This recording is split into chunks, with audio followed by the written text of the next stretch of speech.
后来这个学校特别吓热咯，3倍券甲安心旅游补助嘛拢就落咯。这应该是观光业要大来发挥的时阵。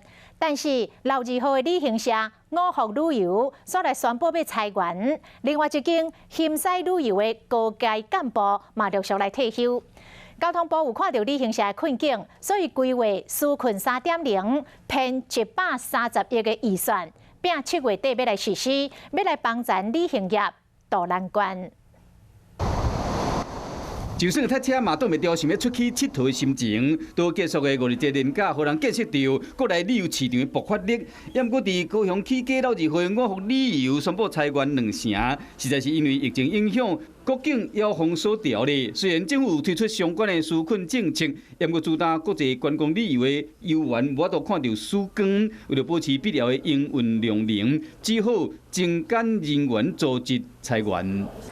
纾困3.0。大概有130多亿元。因为我们如果说以7、8、9月3个月来讲，那在7月底之前，如果能够完成预算的程序，我们也可以以缓积极，先来拨用。交通部继续想办法要保住观光的产业人才，向西旅行社是启动世代传承的计划。疫情过后，确实也希望能够在世代交替部分、世代传承部分能够去做加速。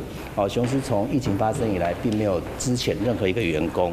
强调讲，唔是裁员，是总经理在内顶有6位重要的主管退休，也过会传承经验，协助新世代接手。